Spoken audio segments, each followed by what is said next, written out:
Hoy es miércoles 21 de agosto del 2013. ¿Qué tal? Muy buenos días. Bienvenidos a su programa Contacto Directo y saludos a quienes nos ven a esta hora por la señal de Ecuavisa Internacional. También a quienes nos escuchan por Radio Centro, el dial es 97.7 FM en Guayaquil. Y además recuerde que puede seguirnos en directo o en tiempo real a través de nuestra página web www.ecuavisa.com. ¿Qué tal, Alfredo? ¿Cómo te va? Buenos días, Steffi.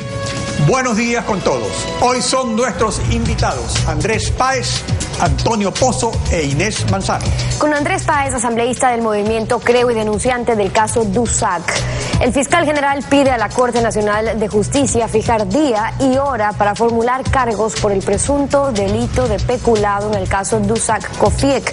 Vamos a examinar con el denunciante cómo ha avanzado en 10 meses el proceso indagatorio. También hoy estaremos conversando con Antonio Pozo, asambleísta por el partido Avanza. La posición de Avanza afín al gobierno sobre la autorización de la Asamblea para explotar el ITT en el Yasuní y la consulta popular. Lo conversaremos. Hoy además es nuestra invitada Inés Manzano, abogada ambientalista. La propuesta del gobierno para minimizar el impacto ambiental en la explotación de los campos petroleros Tambococha y Tiputini. En el decreto presidencial también se contempla el campo Ixpingo que se encuentra en el corazón del Yasuní. Lo conversaremos. La actualidad, los protagonistas, el análisis y la información en Contacto Directo. Solo quienes aportaron con más de $50,000 a la iniciativa de mantener bajo tierra el petróleo del Yasuní tendrían acceso a la devolución del dinero según el documento del fideicomiso administrado por el Programa de Naciones Unidas para el Desarrollo. De otro lado, el mecanismo para la devolución de lo recaudado en el país todavía no está claro, aunque el gobernador de La Suay, Humberto Cordero, dice que en su provincia se devolverá todo el dinero obtenido en la campaña Yasunízate. De los recursos que se entregaron a la iniciativa Yasuní ITT, solo se sabe que quienes tenían un certificado de garantía podrán recibir el reembolso de ese dinero. Según informó el presidente de la República, en el fideicomiso administrado por el Programa de las Naciones Unidas para el Desarrollo se alcanzaron $11.3 millones. El memorando de acuerdo de este fideicomiso señala que, en el caso que el gobierno incumpla su compromiso y decida iniciar la prospección de petróleo en los campos de Yasuní ITT, los certificados de garantía Yasuní otorgarán el derecho a sus tenedores a ser reembolsados por el gobierno en el equivalente al valor nominal. Según la página web del PNUD que habla del fideicomiso, el umbral mínimo para estos certificados será de $50,000. Cuando la contribución sea inferior a ello, esta representará una donación al fondo fiduciario y no otorgará al contribuyente derecho para contar con los certificados de garantía. No especifica qué pasará o qué se hará con esos recursos, así como tampoco se conoce oficialmente lo que sucederá con las recaudaciones hechas dentro del país y que eran parte del fideicomiso nacional administrado por la Corporación Financiera, el cual acumuló $2 millones. Según el gobernador de Azuay, Humberto Cordero, allí también se entregaron certificados de garantía. A la presentación del certificado de la contribución podrá retirar sus dineros que han sido guardados en este fideicomiso. Cordero anunció que en el caso de su provincia se habrían sumado $340,000 y que todo ello será devuelto. Una vez que la Asamblea conozca la petición del presidente, se tramite, porque... Nos comunicamos con 3 ministerios, pero ninguno tenía conocimiento aún de los detalles de la devolución de los recursos del Yasuní ITT. Asambleístas de Alianza País mantienen la postura de declarar de interés nacional la explotación del ITT en el Yasuní sin dar paso a una consulta popular.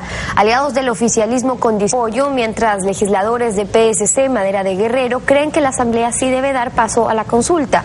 Y sobre la pregunta que ha planteado el presidente Correa acerca de eliminar los medios impresos, Guadalupe Mantilla, presidenta de Diario El Comercio, cree que es inviable la postura presidencial. Da sus argumentos. Espera de la consulta presidencial sobre el futuro del Yasuní, la asambleísta de gobierno Mayeli Vázquez anunció que su bloque responderá autorizando el uso petrolero de la zona en conflicto. Descartado una consulta por parte de la Asamblea. Por parte de la Asamblea vamos a debatir la resolución y a sacar una resolución para poder obtener los recursos necesarios para el buen vivir. En su artículo 407, la Constitución dispone que la explotación de áreas protegidas será con declaratoria de interés nacional en la Asamblea, que también puede convocar a consulta popular. El movimiento Movimiento Avances Aliado Gobernista y su jefe de bloque, Byron Pacheco, ofrece apoyo condicionado. Cierto porcentaje que estaría por acordarse vaya para proteger parques nacionales. El asambleísta social cristiano Johnny Terán reveló que su partido apoya que la Asamblea responda llamando a consulta popular. Lo más democrático es que se le consulte al pueblo si está de acuerdo o no. Y no solo el Parque Yasuní, periódicos que utilizan enormes bobinas de papel como estas para hacer tales también estarían en riesgo. El presidente Correa ha dicho que puede ser parte de la consulta popular. Ecuador no produce papel periódico. Diario El Comercio lo trae de Canadá, Chile y Dinamarca. Su embodegaje garantiza la producción diaria de 60.000 ejemplares. Los fines de semana, más de 100.000. La presidenta ejecutiva de esta empresa, Guadalupe Mantilla, rechazó ese anuncio presidencial que no solo afectaría a este tipo de producción. ¿Cree que vale la pena decir tienen derecho a lo digital y no tienen derecho al papel? Entonces tampoco tienen derecho a los cuadernos. Entonces tampoco podemos imprimir libros, no podemos imprimir revistas, porque el papel es todo eso, ¿no? Y los servicios básicos. ¿Y qué hacemos sin papel higiénico? Ay, por Dios, pregunte a los venezolanos. Unos por la explotación de los campos ITT del Yasuní, otros empeñados en una posible consulta popular. Nueva pugna de final incierto. Ayer en un programa de televisión el presidente Correa se mostró seguro de ganar la consulta popular si ésta se convoca. Anunció también que ha dado la orden de devolver los recursos entregados por Alemania en el acuerdo que Ecuador mantiene con ese país para la protección forestal. Recordemos que el lunes en una entrevista con la agencia EFE, el portavoz del Ministerio de Cooperación de Alemania, Sebastián Lerch, dijo que su país revisará el acuerdo. En la entrevista el funcionario alemán aseguró que la responsabilidad exclusiva del fracaso de la iniciativa Yasuní fue del propio presidente Correa. Sobre la consulta popular. Si se quiere una consulta, vamos. Yo estoy seguro que diciéndole la verdad al pueblo ecuatoriano venceremos nuevamente. Pero algunos, además de mentirositos, estar engañando, son perezosos y no quieren recoger la firma. Recojan. Si tienen tanto apoyo, que la recojan. Sobre el convenio con Alemania. Dieron 34.5 millones de euros en cooperación para conservar Yasuní. Ahora nos están pidiendo cuentas, que van a revisar el convenio, que tenemos que informarle porque hemos decidido explotar nuestro petróleo. Señores, quédense con su plata. Rechazamos unilateralmente el convenio. Sabremos salir adelante sin la prepotencia de ciertos países que siempre se han creído los dueños del mundo. He ordenado que le devuelvan hasta el último centavo. Sobre el Yasuní. No es cierto que se pierda el Yasuní. El Yasuní va a continuar, pero también tendremos los recursos para el agua potable. La mitad de la población ecuatoriana en el siglo XXI, y Elena, no tiene agua potable, servicios sanitarios completos. Tenemos muerte infantil, muerte materna. Y cada día que nos demoramos, esas muertes son crímenes en el siglo XXI. El fiscal general del Estado, Galo Chiriboga, ha solicitado a la Corte Nacional de Justicia fijar día y hora para la audiencia de formulación de cargos por peculado en el caso Dusac. Andrés Páez, asambleísta denunciante de este caso ante la Fiscalía. Buenos días, bienvenido a Contacto Directo. Buenos días, doctor. Usted presentó la denuncia hace casi 10 meses, el 27 de octubre del 2012. Desde entonces, ¿cómo se ha desarrollado el proceso indagatorio? ¿Quiénes serían los acusados? Se demoraron 2 meses para llamarme a reconocer la firma y 5 meses para que rinda yo mi versión. El proceso ha cumplido con algunas diligencias, pero luego de examinarlo físicamente, como lo hice la semana pasada, he llegado a la conclusión de que existen serios vacíos durante la investigación realizada por la Fiscalía.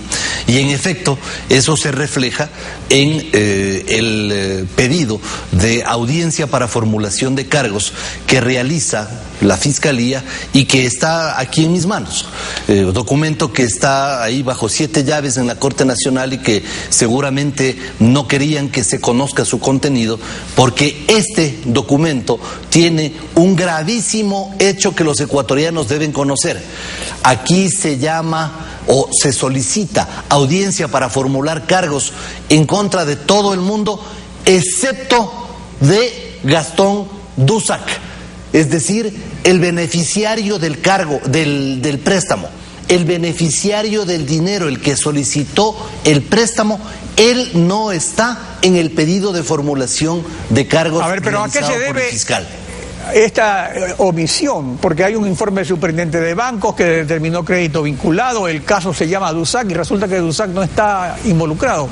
¿Por qué? Eso es lo que tiene que explicar el fiscal general, porque incluso se ha realizado una diligencia penal internacional en Argentina y seguramente dirán es que no le pudimos encontrar, pero si un periodista de la difunta revista Vanguardia lo encontró en Argentina, ¿cómo es posible que la fiscalía no encuentre a DUSAC? Pero no solamente eso, doctor, tampoco existe el testimonio ni la investigación respecto de Juan Jusey, que es el titular de las cuentas en Estados Unidos y en Suiza, a las cuales se transfirió el dinero cobrado por DUSAC a través de un préstamo irregular. Y no solo eso, doctor, tampoco existen diligencias que son cruciales, por ejemplo, la contrastación de voces durante las grabaciones que se han registrado en el proceso. Estas grabaciones han sido transcritas, pero obviamente criminalística entrega hombre 1, hombre 2, mujer 1, mujer 2, porque no puede identificar las voces. Entonces hay que hacer una diligencia para identificar a quiénes corresponden esas voces, y esta es una diligencia crucial porque allí en esas actas y en esas grabaciones se revela cómo el entonces presidente ejecutivo del Banco COFIEC, Antonio Buñay, engaña a todos los miembros del directorio y a las instancias inferiores de COFIEC y presiona para que efectivamente se conceda este préstamo en favor de DUSAC. Y hay algo más que es todavía más grave. No existe el peritaje de los correos electrónicos remitidos por mí a la Fiscalía y que debieron haber sido examinados por una razón crucial. Ahí están las comunicaciones que DUSAC le cursa tanto a Pedro Delgado cuanto a Francisco Endara, su cuñado. Y ellos tienen que explicar por qué razón DUSAC les da explicaciones a su vez de por qué no ha cumplido con los requisitos documentales para que se pueda darle por lo menos materialmente algún sustento a ese crédito. Es decir, el proceso de investigación realizado por la Fiscalía tiene serios vacíos, pero que no son... A ver, exactamente, ¿cuál puede ser entonces el desenlace de este proceso si no existen, según usted señala, elementos probatorios suficientes contra los principales acusados? Porque si el fiscal pide una audiencia para formular cargos es porque tiene elementos necesarios de convicción, pero estos elementos tienen que estar sustentados en pruebas debidamente sustanciadas. ¿Cuál sería entonces el desenlace de este proceso si él formula acusaciones que no están fundamentadas suficientemente? A ver, una cosa es que formule cargos. Otra cosa es lo que vaya a hacer el juez y, oh sorpresa, el caso DUSAC ha caído en mano de uno de los jueces cuestionados en el proceso de selección, el juez Paul Íñiguez, a quien, según mis investigaciones he determinado, le regalaron 4 puntos para que llegue a la Corte Nacional de Justicia. Ex candidato a alcalde de Gualaceo por Alianza País. Eso es lo que el país no conoce y ahora lo tiene que conocer. Ese es el juez que va a conocer el caso DUSAC. Pero claro, como le entregan un proceso en donde, por cierto, el fiscal pide que se formulen cargos contra Pedro Delgado, ¿qué es lo que va a hacer el juez? Va a examinar la investigación y va a decir, pero ni siquiera hay el testimonio de Pedro Delgado porque, doctor, esto es lo que el país tiene que conocer.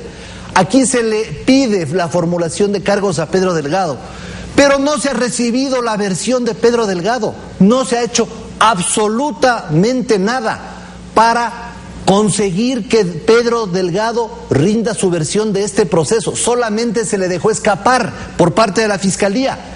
Y ahora Pedro Delgado, ¿cómo podía rendir entonces la declaración si estaba en Estados Unidos? ¿Era factible que lo rinda en el consulado? Pero por supuesto, si incluso hay una diligencia penal internacional para conseguir ese propósito con DUSAC, que está en Argentina, llama la atención. ¿Por qué no se hace lo mismo para conseguir que Pedro Delgado, estando en Miami, como todo el mundo lo sabe, para que allí, en esa ciudad, rinda su versión? ¿Por qué la Fiscalía no lo ha hecho? ¿Por qué la Fiscalía no le ha buscado a Jusey, que es la persona a quien se le transfirió el dinero? Y esto tiene una explicación. Formulan estos cargos y omiten los testimonios de Dusak, de Hussein, de Delgado, por una razón, pues, porque el juez en su momento dirá, si bien la Fiscalía formula cargo en contra de estas personas, resulta que no hay pruebas con que acusarles. Por lo tanto, al decir eso, les librará de responsabilidad y sucederá lo de siempre. Le meterán a la cárcel al cajero y a los verdaderos responsables nada. En los elementos que señala. Sin embargo, la auditoría de la Superintendencia de Bancos, que el superintendente lo presentó ante la Comisión de Fiscalización de la Asamblea Nacional hace más de un año,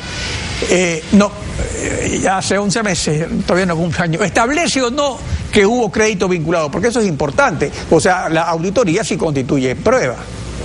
Sí, por supuesto, y no solo eso, sino que además en su versión el superintendente de bancos se ratifica en los documentos de la superintendencia de bancos que obran en el proceso, y lo que estoy afirmando no son especulaciones, sino que se basan en el proceso que lo he revisado personalmente y del cual se coligen estos hechos gravísimos. Si es que no hay versión de Delgado, si no hay versión de Hussein, si no hay versión de Dusak, el juez va a decir, bueno, a estas personas yo simplemente no les puedo encausar porque no hay ninguna prueba que me conduzca a eso. ¿Y el qué es lo que se consigue con eso? El informe del superintendente es debidamente documentado y establece y comprueba que no se cumplieron con los requisitos legales y que por eso el crédito es vinculado, porque no hubo el cumplimiento de esos requisitos y son responsables los que autorizaron el crédito y el que recibió el crédito, así no haya comparecido a declarar, pues. Así es, y además esa vinculación, no se olvide usted de que compromete directamente a Pedro Delgado, por cuanto él es uno de los que a través de la UGEDEP, que él la dirigía, se beneficia de un préstamo del Banco COFIEC, en donde la UGEDEP era accionista, porque el Estado ecuatoriano es propietario del 91% de las acciones de COFIEC. Pero ahora, como denunciante, ¿qué acción puede tomar usted dentro del proceso en el estado en que se encuentra? Bueno, ya en este momento yo he solicitado nuevas actuaciones, he pedido que se realicen los peritajes, que se haga la contrastación de voces, que se reciba el testimonio de Dusak, el testimonio de Delgado, que ya lo tengo solicitado tiempo atrás y que extrañamente simplemente no se ha cumplido. No se ha cumplido porque es obvio lo que se quiere hacer, doctor. Lo que se quiere es simplemente tener un proceso en donde no existan pruebas contundentes, por ejemplo, no existan estos elementos de convicción para decir no le podemos culpar ni a Dusak, ni a Delgado, ni a Hussein, que son tres de los principales implicados en este atraco, y con eso liberarles de responsabilidad y con eso impedir una cosa, de que digan qué es lo que hicieron con el dinero. Pero eso sería entonces Dusak el dinero del préstamo de COFIEC. La continuación de la vieja doctrina de la partidocracia del delito sin delincuente. Es decir, se establece que se comete el delito. Siempre fue así durante 20, 30 años. Y después nadie es culpable. ¿Estaríamos nuevamente ante un caso similar? Estaríamos ante un caso potencialmente parecido al que usted menciona, porque aquí obviamente se le encausa a la jefe de crédito, a los miembros del directorio, etcétera, etcétera, pero a ninguno de los que realmente tienen una injerencia en este asunto, como son Dusak, Hussein, Delgado, ni siquiera se les ha recibido su versión como para poder encauzarlos y para poder determinar una responsabilidad por parte de ellos. Es decir, sí existen pruebas abundantes en el proceso, existen correos electrónicos, grabaciones, documentos de la Superintendencia de Bancos, pero al no existir esta versión que debieron haber rendido tanto Dusak como Delgado, como Hussein, que es el beneficiario de las transferencias del dinero al exterior, al no existir eso, lo que estamos es provocando un vacío procesal, de manera que estas personas potencialmente no puedan ser encausadas y responsabilizadas por sus actos. Entonces, el caso pero eso Dusak, deberían alegarlo los delegados de los que quieren ser inocentes. En todo caso, el acusador debe alegar todo lo contrario, porque a estas alturas el proceso va a continuar tal como está diseñado por el fiscal. Asambleísta, le agradezco su participación en Contacto Directo. Gracias a usted. Buenos días. Buenos días, Estefi. Son las 7 de la mañana con 15 minutos. Vamos a estar después de esta pausa conversando con Antonio Pozo, asambleísta del partido Avanza. Vamos a revisar la posición del partido Avanza, afín al gobierno, sobre la explotación del ITT en el Yasuní. Un plan B ampliado con el campo Ispingo. Ya regresamos. La tierra es suficiente para todos, pero no para la voracidad de los consumidores, lo dijo Mahatma Gandhi, político y pensador indio.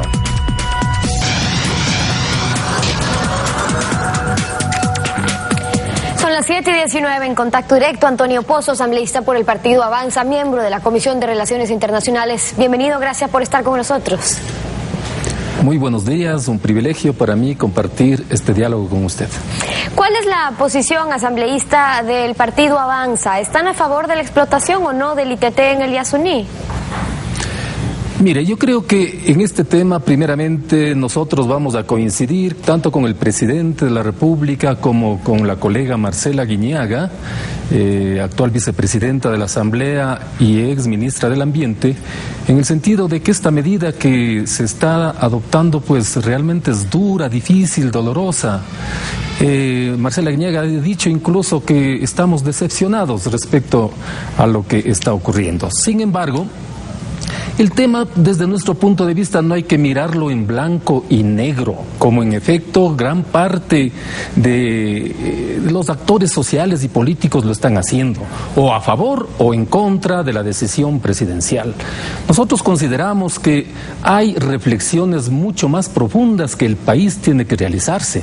Por ejemplo, el tema de la consulta popular, que desde nuestro punto de vista es absolutamente legítima, que muy bien puede tramitarse, como el propio presidente lo ha dicho, tiene tres vertientes, que puede ser convocada originalmente por el presidente de la República, puede ser convocada por la Asamblea Nacional conforme al artículo 407 de la Constitución y también por iniciativa ciudadana.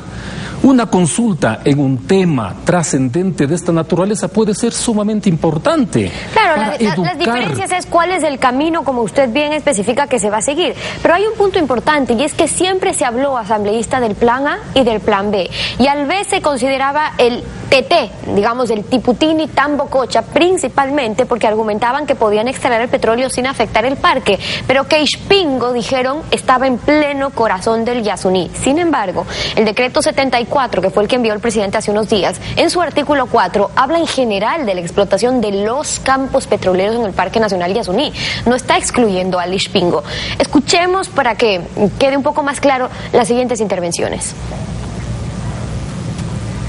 De la ayuda internacional tendremos que aplicar el plan B, que es básicamente explotar Tiputini y Tambococha. En principio el río Tiputini, el límite del Yasuní, este de aquí. Pero escúchenme bien, ¿no? Fíjense cómo el campo Tiputini, este de aquí, está prácticamente afuera del Yasuní. Y no hay ningún problema legal, constitucional, ecológico, nada. Solo una partecita está adentro, pero no necesita excavar ahí porque desde afuera del Yasuní se puede traer ese petróleo. Este es el Tambococha y está dentro del parque. Y ahí sí hay problemas ecológicos. Entonces estamos estudiando tecnologías que se llaman de perforación horizontal. El Tambococha está a unos 7 kilómetros adentro del Tiputini, un poquito más, me parece 11 kilómetros. Estas tecnologías pueden succionar horizontalmente hasta 15 kilómetros. Quedaría este campo que es inmenso, que es el Ispingo, pero ese sí está en el Tiputini, ¿no? Parece que tiene permiso de la Asamblea, consulta popular, etcétera. Tendrá que evaluar el pueblo ecuatoriano, tal vez nuestro propio gobierno más adelante, si vale la pena o no explotarlo. En la propuesta del presidente, que debe ser considerada y resuelta por la Asamblea Nacional,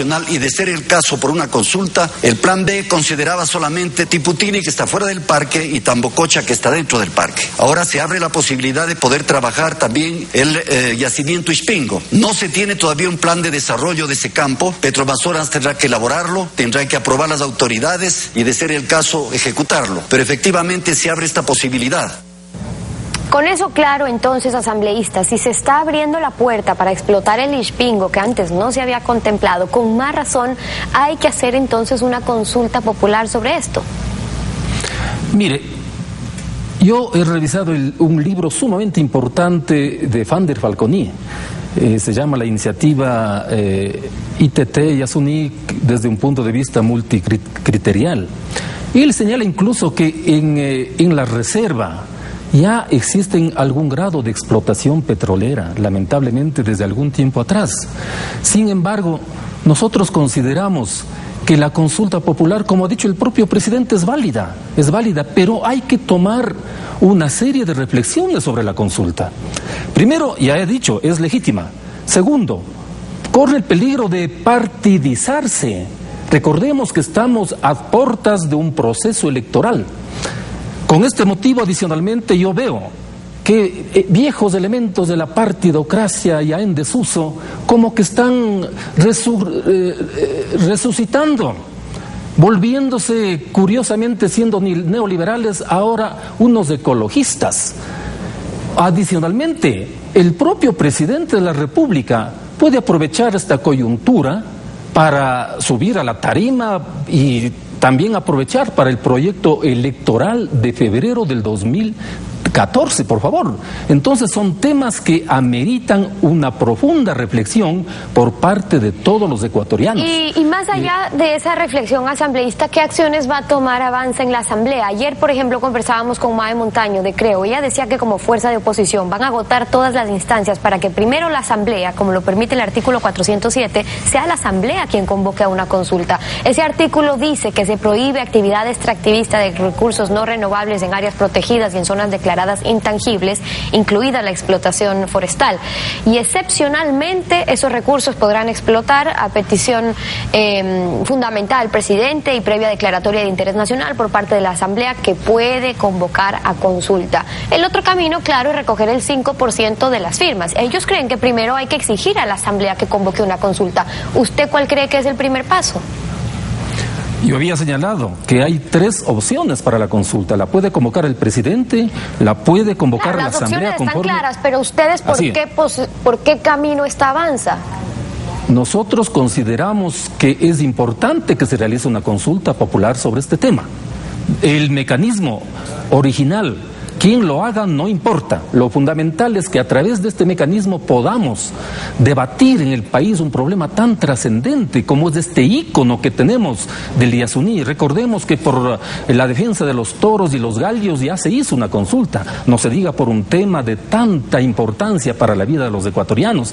Pero adicionalmente, Stephanie, yo quisiera que los ecuatorianos comprendamos también yo lo que establezco como una contradicción.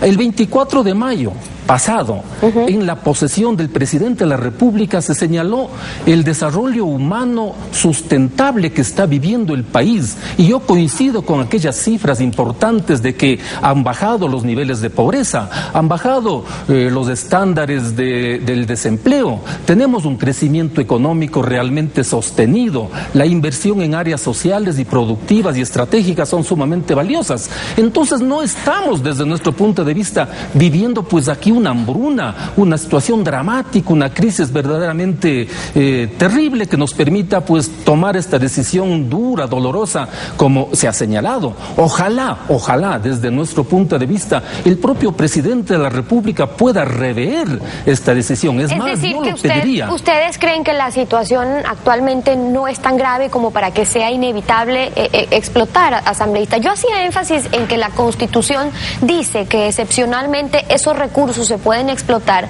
porque ustedes en la Asamblea tendrán que analizar a cambio de qué se está haciendo esa excepción. El tema es que si vamos a sacrificar nuestros recursos naturales con el inevitable impacto al medio ambiente, ¿cómo se van a aprovechar esos recursos? El exministro Pastor decía que de 540.000 barriles por día van a pasar a 750.000 barriles por día. Pero luego, ¿qué pasa con el petróleo? El asambleísta Clever Jiménez ha denunciado en reiteradas ocasiones un perjuicio al Estado en los contratos de venta de petróleo con la empresa estatal Petrochina. Contraloría también dijo que los premios de los convenios fueron inferiores a los del mercado, que se siguen beneficiando de nuestro petróleo los grandes intermediarios.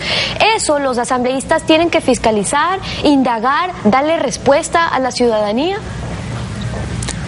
Pero por supuesto, yo creo que no solamente los asambleístas, sino todo el país, especialmente el Poder Ejecutivo, quien maneja la explotación de las áreas estratégicas. Yo debo aclarar que nuestro partido Avanza no está en las posiciones ultristas Nosotros respetamos como los que más las posiciones de los grupos ecologistas, ambientalistas, pero tampoco estamos en el otro extremo del extractivismo a mansalva, a cielo abierto, sin beneficio de inventario.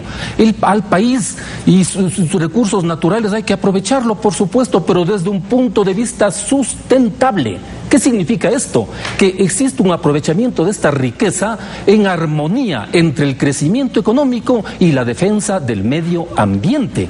Como yo acabo de señalar, pues la situación del país no es tan dramática. Ojalá pueda reverse esta decisión, pero si es inevitable la explotación, que ésta se la realice en términos sustentables, yo creo que aquellos recursos no solamente pueden invertirse en las áreas que se ha señalado para recuperar la situación de los pueblos de la Amazonía. Hay otros ámbitos como los parques nacionales, las reservas naturales del país que están abandonadas, sin mayores recursos. Por ejemplo, el Parque Nacional Galápagos, el Cajas, el Cayambecoque, el Cotacachi, Cayapas, etcétera. Y además los ríos que están contaminando a las ciudades, como el Machángara, los 4 ríos de Cuenca, el Tahuando en Ibarra, el Ambato en Ambato, bueno, el río Tobe, me parece que es de Santo Domingo de los Colorados. Esos recursos muy bien podrían trasladarse también para estas obras imperiosas que reclama y demanda el país. Ante el escenario de una consulta que estamos analizando, tenemos por un lado que el gobierno defenderá su tesis, una explotación con tecnología de punta, con 7 tecnologías nuevas para minimizar el impacto, que no será más del 1 por 1000, que además desde hace años ya hay y ha habido actividad petrolera en el Yasuní, y esos argumentos son válidos, se repetirán en las cadenas de gobierno, se emprenderá una campaña en los medios a favor del sí, y con la venia de muchos alcaldes, porque los alcaldes también quieren esos recursos. Entonces, ¿qué espacios quedan para quienes quieren defender la tesis de que no vale la pena por ahora explotar? Yo pienso que esa es la tesis básica que finalmente debería primar. Por eso estoy haciendo un llamado a mi amigo el presidente de la República. Ojalá pueda rever esta decisión por el bien del país, porque no estamos realmente viviendo una crisis dramática. Yo creo que el Ecuador realmente en los índices del desarrollo humano está bien. Hay un desarrollo sustentable, verdaderamente consolidado. Y mantengamos desde nuestro punto de vista este gran ícono, no solamente nacional, sino internacional. Como decía un amigo mío que escribe en un diario importante del país, el descubrimiento del Olinguito puede ser la última esperanza para defender el Yasuní. Hagamos los esfuerzos, todos los ecuatorianos, gobierno, empresarios, sectores sociales, sectores políticos, Asamblea Nacional, para defender estos grandes íconos que nos agrupan a todos los ecuatorianos, como hemos visto. Porque ya se está hablando de la consulta popular, una eventual pregunta para que se eliminen los periódicos. Imagínense, a mí me parece que esto es una solemne barbaridad que no tiene sentido, porque tendrían que eliminarse los libros, tendrían que eliminarse las revistas, los cuadernos que utilizan nuestros niños, etcétera. Yo no creo que tenga sentido ese tipo de planteamientos que hoy por hoy están ocurriendo. Y esa es la posición de Antonio Pozo, asambleísta por el partido Avanza, acompañándonos hoy en Contacto Directo. Muchísimas gracias por haber estado con nosotros. 7 de la mañana con 32 minutos, pausa, y cuando regresemos vamos a conversar con la abogada ambientalista Inés Manzano. El gobierno ofrece una explotación responsable en el Parque Yasuní y señala que hay otras actividades como la expansión agrícola, pecuaria, la tala de árboles que causan más daño al medio ambiente. Lo vamos a examinar al volver. Quédese en nuestra sintonía. Convertido un árbol en leña y podrá arder para vosotros, pero ya no producirá flores ni frutos. Lo dijo Rabindranath Tagore, filósofo y escritor indio.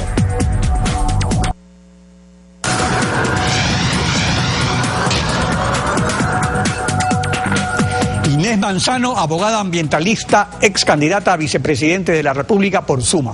Buenos días, bienvenida a Contacto Directo. Buenos días, gracias por la invitación. ¿Es posible la explotación de petróleo sin afectar al ecosistema en el Parque Nacional Yasuní? No, eso no es posible. Realmente todas las actividades productivas tienen un impacto ambiental, o es bajo, o mediano, o alto. En el caso de las operaciones hidrocarburíferas tienen un impacto alto, y eso lo sabemos todos los ecuatorianos. Ahora, lo que tenemos ahora es un compromiso del Ministerio del Ambiente que dice que va a haber veedurías internacionales, que lo van a hacer de una manera más amigable con el ambiente, con tecnología de punta, Y realmente, después de lo que vimos que pasó con Petroamazonas hace poco, este derrame que en 8 horas 300 kilómetros había recorrido, hay poca credibilidad, pero ¿sabe qué? El presidente dijo algo que es que nosotros no podemos, como ecuatorianos, como católicos, no podemos ni siquiera decir no frente a ese tema de la pobreza, que él dijo que era por eso que se tenía que explotar el Yasuní. Lo que me parece es que, así como dijo que era el tema de la pobreza, creo que se develaron varias cosas con esa declaración. En efecto, hay muchas cosas. Ya vamos a ver esto de la pobreza. Ahora, continuemos con esto de la explotación responsable. Wilson Pastor, exministro de Recursos Naturales No Renovables, ayer en Contacto Directo detalló la forma cómo será la explotación petrolera en los bloques Tambococha y Tiputini. Veamos. Se están utilizando 7 tecnologías nuevas, no convencionales, no de ensayo. Se probaron en Pañacocha y se están probando en el bloque 31, por el cual se minimiza el impacto ambiental al mínimo. Y voy a enumerarlas. La primera, hay 7 plataformas que ya se hicieron en el Yasuní en los años pasados. Vamos a utilizarlas. Por excepción, se hará una plataforma adicional. Esas plataformas son de 1,5 hectáreas a 2 hectáreas. Por otro lado, no vamos a procesar el crudo en el sitio, que es como hacer una refinería. Esa refinería ya está hecha en Edén Yuturi, a 75 kilómetros. Vamos a bombear el crudo con agua y gas hacia allá. En tercer lugar, no vamos a generar electricidad para mover las bombas del subsuelo y de superficie haciendo plantas de energía eléctrica en el sitio. Estas están en Edén Yuturi y se va a mandar vía remota. En cuarto lugar, todo el movimiento de materiales y personas, especialmente de equipo pesado, va a ser helitransportable o vía fluvial. En quinto lugar, el oleoducto va a ser puesto fuera del parque, como se puede ver en esta lámina, en que el oleoducto sale de Tiputini fuera del parque en todo su recorrido hasta llegar a Edén Yuturi. Y finalmente, debemos señalar que es más importante que exista una empresa con capacidad, con fuerza económica para que preserve el parque que dejarlo como está. Cuando Petroamazonas actúe allí, se podrá hacer lo que se hizo en Pañacocha, impedir que nadie entre al parque o al bosque protector en el caso de Pañacocha, que haya una institución fuerte de monitoreo y control de la flora y fauna del parque, como lo está haciendo el MAE en Pañacocha, de manera que de esta forma sí podamos preservar el parque.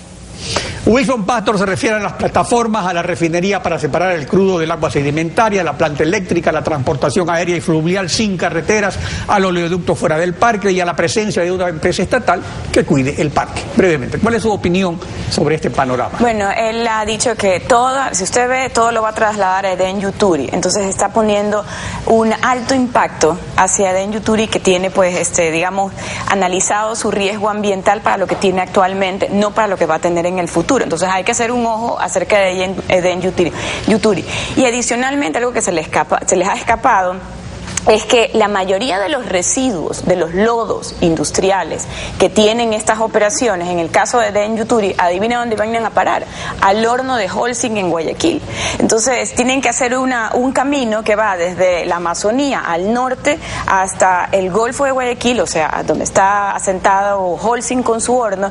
Entonces todos estos impactos realmente van a estar más dirigidos hacia la otra parte, efectivamente, hacia el transporte de estos desechos, hacia la gestión de desechos que hay también en Edén Yuturi. Y yo estoy preocupada por eso, porque realmente lo que estamos diciendo es, vamos a aumentar una capacidad, pero ese lugar en este momento no tiene esa capacidad. O sea que también hay que comenzar a hablar y decir cómo lo va a expandir y cuáles van a ser la mitigación de esos riesgos.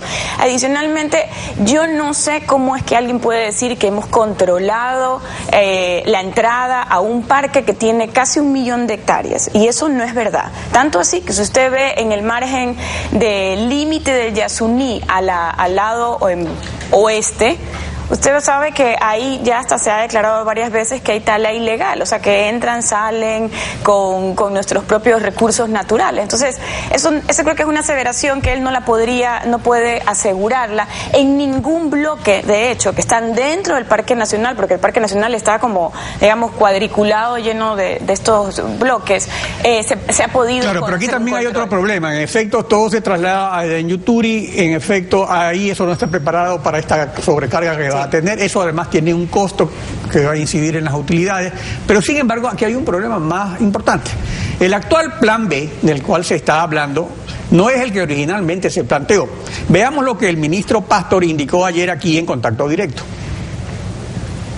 En la propuesta del presidente, que debe ser considerada y resuelta por la Asamblea Nacional y de ser el caso por una consulta, el plan B consideraba solamente Tiputini, que está fuera del parque, y Tambococha, que está dentro del parque. Ahora se abre la posibilidad de poder trabajar también el yacimiento Ispingo. No se tiene todavía un plan de desarrollo de ese campo. Petroamazonas tendrá que elaborarlo, tendrá que aprobar las autoridades y, de ser el caso, ejecutarlo. Pero efectivamente se abre esta posibilidad. Aquí hay entonces un problema. Ispingo queda en el corazón del parque, como ellos dicen. Ispingo tiene reservas que son más que las de Tambococha y Tiputini juntas.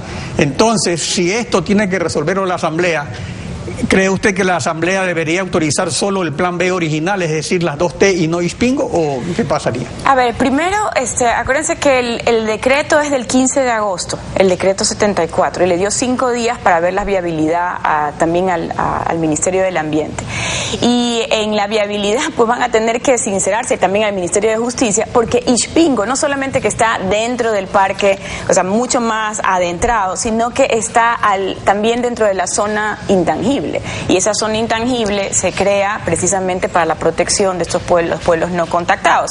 Entonces, ahí hay un doble, o sea, un doble filo, ¿no? En el cual no sé cómo saldrá ese informe, y la Asamblea, si lo hace, claro, lo permite el 407, pero lo va a hacer a su cuenta y riesgos, donde en un lugar en que efectivamente jamás se habló del Ispingo, siempre se habló del pozo que estaba afuera, y hay otro que está adentro del parque, que es Tambococha, pero que está un poquito más, digamos, cerca del límite al exterior, y que podía ser, digamos, con un menor impacto, pero si con la perforación horizontal. Pero si ya estás hablando de Ispingo, que está a muchísimos kilómetros, entonces yo no sé si realmente no van a cumplir el 1 por 1000 que dice el presidente. Eso va a ser imposible si la explotación incluye Ispingo. Ahora, pero el problema radica en que Ispingo resulta vital para el nuevo plan, pues, por el nuevo plan B, porque siempre se habló de 7.200 millones de dólares de ingresos. Ahora se está hablando de 18.200 millones, es decir, 11.000 millones más. Pero entonces aquí viene la pregunta: ¿vale la pena por 7.200 millones, que equivalen a 8 meses de las actuales exportaciones petroleras, matar la iniciativa de dejar el petróleo bajo tierra? Y esos 11.000 millones adicionales van a venir del Ispingo.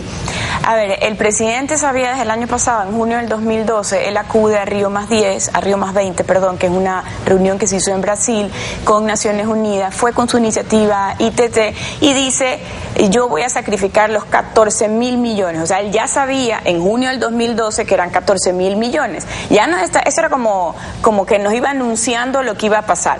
Y adicionalmente, él también hablaba de que iba a ser un esfuerzo extraordinario el Ecuador por seguir con la iniciativa. Y ya en junio del 2012, él ya conocía que los fideicomisos, el nacional y el internacional, no tenían fondos. Eso de que ahorita tenemos 13.3 millones, lo conocía él hace mucho tiempo. Tanto así que él viene renovando, dándole oxígeno desde el 2008 a la iniciativa Yasuní, con puro decreto. Le doy un poco más. ¿Cuántas veces? Y le doy como 4 veces. O sea, la del 2008, 2009, 2010 y 2011. Entonces, 4 veces. Y en diciembre de este año también dijo hasta diciembre nomás. Claro, era momento de elecciones, no le convenía hacer un tema como el que ha hecho ahorita, pero él ya lo sabía. Y él, acuérdese que, bueno, como digo, decía que eran 14.000 millones ya en junio del año pasado. Entonces yo creo que el presidente ha jugado con un tema importante, que es el tema de la pobreza, y ahí también ha jugado con otro tema importante, que es que a él le vale 3 pepinos su propia constitución al decir que los derechos de la naturaleza no valen. Es decir, él está fomentando algo que obviamente está más que visto, que es que los recursos naturales deben de ser aprovechados de una manera sostenible para el hombre. Y lo que decían los derechos de la naturaleza es completamente lo contrario. O sea, estamos atados. O sea, aquí está la naturaleza, aquí está el hombre, cosa que yo nunca he coincidido, pero que el presidente ahora lo reafirma y dice no vale. Entonces yo le pido al presidente... Pero es que el presidente, sobre la destrucción del medio ambiente, también señala algo interesante. Veamos lo que dice el presidente respecto a que no es solo la explotación petrolera la que causa un impacto en el medio ambiente.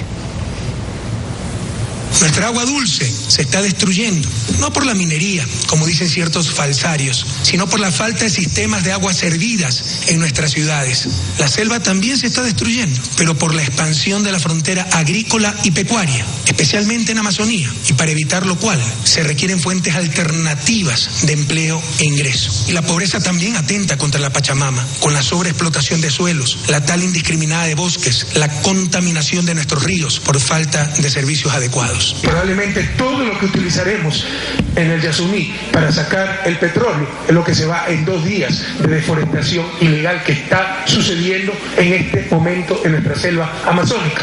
Y no tenemos los recursos, los medios para cuidar nuestra selva, para controlar y castigar, entre otras cosas, esa tala ilegal de bosques. Como experta en la materia, ¿cuál es su opinión? Me da ternura la candidez del presidente. Él no se da cuenta que ya lleva 6 años en el poder y él no ha podido arreglar la expansión agrícola que tanto dice, tampoco ha podido arreglar la contaminación del agua, tampoco ha podido arreglar la deforestación. Entonces, realmente este es el momento entonces en que el señor presidente va a tener que darle la cara, ya que ha cambiado la iniciativa, tiene que dar la cara y decir, a ver, ¿qué es lo que voy a hacer en estos temas sociales que él dice? Porque dice que es educación agua y salud. Alcantarillado para los municipios. Sí, claro, algo que pero él tiene que decir esto, para esto va, para lo de acá va, en los poquitos años que él dice que va a tener pues ingresos petroleros. Y obviamente también saber qué es lo que está haciendo pues señor presidente con la expansión agrícola, pues si él es el mismo que ha estado durante 6 años en el mismo, o sea, en la misma posición y cargo. O sea, entonces, que es responsabilidad del gobierno controlar que no haya esta deforestación, porque aquí hay un asunto interesante. Los bosques sí son un recurso natural renovable porque se puede reforestar, a diferencia del petróleo que no es no renovable. Así es, y bueno, claro, lo que está hablando él es de bosque primario. Tenemos 11.5 millones de bosques primarios, no todos están dentro de declaraciones de áreas protegidas y realmente lo que nunca ha habido es un control forestal adecuado. Entonces él va a tener que ahorita comenzar a hacer, a ver los próximos 4 años cómo es que lo arregla. Sin embargo, hay algo importantísimo que también tiene que hacer el presidente. Ya que está hablando de que la Asamblea le tiene que dar el visto bueno y para poder hacer la explotación, yo de una vez lo conmino a que cambie por su propia constitución, porque habló de que los transgénicos ya no van porque él, pobrecito, cándidamente aceptó la introducción que hizo Alberto Acosta en ese momento. Entonces ahora aproveche de una vez, no los haga trabajar tanto a los asambleístas, de una vez aproveche y cambie lo de los transgénicos. Si usted no está de acuerdo, cámbielo. Cambie también lo de los derechos de la naturaleza. A usted ha prohibido el pago por servicios ambientales, pero tiene un programa que se llama Sociobosque, que es pago por servicios ambientales. Entonces, aquí el presidente hace esto, pero la Constitución le dice no, no, no. Entonces, sea coherente, una la realidad del Ecuador hacia donde nos quiere llevar con los cambios que se crean necesarios en la Constitución. Y adicionalmente, transparente, porque el fracaso del Yasuní ITT, de esa iniciativa, que era una idea innovadora, el fracaso ha sido la falta de transparencia, la falta de coherencia del presidente, pues tiene ahí una refinería del Pacífico, ¿con qué es que la vamos a llenar? Necesitamos el petróleo. Y adicionalmente ha sido la falta de promoción adecuada en aquellos mecanismos internacionales que teníamos que ir, que era el mercado de carbono. Eso nos pasó la cuenta y yo también quisiera decir que el presidente no puede a nosotros, los ecuatorianos, echarnos la culpa, porque eso fue el discurso, de que nosotros por la novelería de apoyar el Yasuní hemos dejado a la gente sin poder atenderse de ameba, sin poder tener atención acerca de malaria y otras cosas más. No, señor presidente, usted nos conminó y de hecho fue una publicidad tan engañosa que ahora le es muy difícil moverla, pero frente a la pobreza y a la necesidad, como ecuatoriana, yo creo decir que hay que apoyar al presidente, pero hay que ponerle una lupa y esta vez marcarle el paso, porque nos estamos dando cuenta que él nos ha mentido desde que estaba pues en campaña de su reelección, de que no ha solventado los problemas del Ecuador importantes. Inés Manzano, gracias por su participación en Contacto Directo. Son las 7 de la mañana con 52 minutos. Cuando regresemos, Emelec cae derrotada por la Universidad Católica de Chile por la Sudamericana. Demostraremos esta goleada.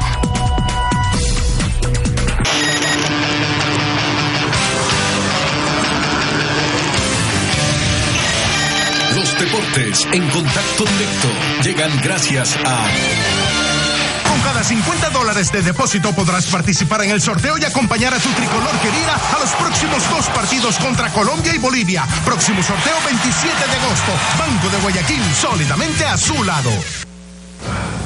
7:55, ¿cómo estás, Mary Giselle? Emelec se complica en la Copa Sudamericana.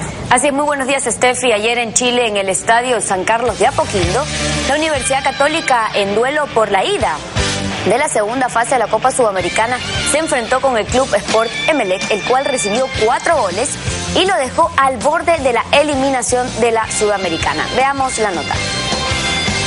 Emelec cayó derrotado por 4-0 frente a la Universidad Católica de Chile, luego de sufrir 2 expulsiones que le complicaron el planteamiento al director técnico Gustavo Quintero, y de perder en el primer tiempo a su delantero Denis Estracualursi, que salió lesionado.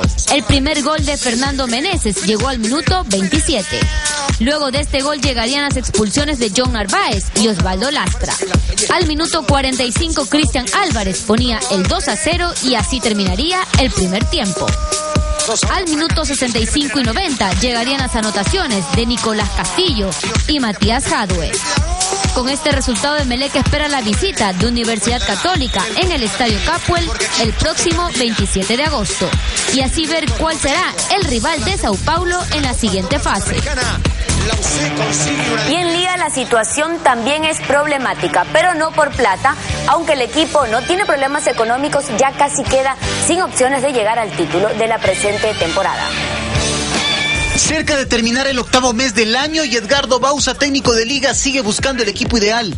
Todavía no estamos en ese nivel. Estamos tratando de buscarle la vuelta. El sueño del título matemáticamente se lo ve poco probable. Los albos son 8º en la segunda etapa y 5º en la acumulada. Según el estratega, no se darán por vencidos, pues cree que las cosas van por buen camino. Tampoco lo veo demasiado lejos de poder llegar a lo que queremos. Todavía no está un funcionamiento como el que quiero y como que este plantel puede llegar a dar. Edison Méndez, uno de los principales elementos del plantel, mira la situación de manera distinta. Para el mediocampista, Liga juega mal. Muy difícil lo que está viviendo ahora el equipo. Creo que todos estamos conscientes que nos estamos pasando por un gran momento colectivo y eso hace que individualmente tampoco podamos tener un buen aporte. Para este sábado, el equipo albo visitará Deportivo Quito en el Clásico Capitalino. Buena oportunidad para cambiar la racha. Y Deportivo Quito se hunde por la crisis económica. Su entrenador lleva 8 meses sin cobrar. El grupo de jugadores también reclama salarios pendientes. El informe con Robin Novoa. Aumentan los problemas económicos en Deportivo Quito.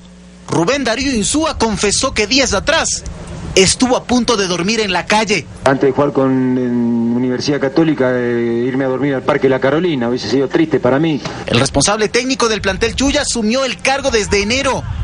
Ya estamos en agosto y sigue esperando el pago de su primer mes. Yo en este año estoy invicto, hasta ahora no cobré nada. Ya va a terminar, estamos en agosto, el 8º mes del año. El argentino no es el único. Al grupo de jugadores se les adeuda 4 meses. Los demás integrantes del cuerpo técnico también la pasan mal. No fueron a desalojar de los departamentos porque no les habían cancelado a los dueños los alquileres. Pese a la crisis que parece extenderse más de lo esperado, Rubén Darío Insúa dice que seguirá al frente de la institución. Aunque no cobre de acá a fin de año, voy a cumplir mi palabra. Yo dije que me iba a quedar en el Quito en cualquier circunstancia y lo voy a hacer. Deportivo Quito y su realidad antes del clásico. Diego Armando Maradona ha servido de inspiración para algunos futbolistas a lo largo de la historia. Esta vez el Pelusa puso su mano sobre un equipo de la Primera D del fútbol argentino. Paula Camposano con la nota. Sueñan con conocer en persona a uno de los grandes jugadores de la historia de este deporte. El Deportivo Riestra, de la 5ª categoría del fútbol argentino, vio este sueño cumplido cuando Diego Armando Maradona, además de presenciar el partido frente a San Miguel, alentó efusivamente al equipo a los 90 minutos y sirvió como su motivador. Feliz por esto que se dio, la verdad es de película. No nos imaginábamos nunca tener a Diego ahí. El primer tiempo terminó en empate. En el descanso vendría el envión anímico de Pelusa, que incidió, según los jugadores, en el triunfo. La verdad es inigualable que haya estado el Diego acá, pero lo importante es llevarnos los 3 puntos. Los futbolistas del Riestra, conmovidos hasta las lágrimas, le agradecieron al crack y lo alzaron en brazos en un festejo casi de campeonato, a pesar de que recién es su primer partido. Lo que hace la pasión por un ídolo. Recordemos que el día de hoy, 8:30 de la noche, Independiente visita a la Universidad de Chile por la Copa Sudamericana. Nos despedimos, nos vemos el día de mañana, Steffi y Alfredo. Gracias, Maricel. Información deportiva. Así estamos cerrando nosotros contacto directo con la invitación a que nos volvamos a encontrar mañana, Alfredo. Así es, Steffi. Nos vemos mañana.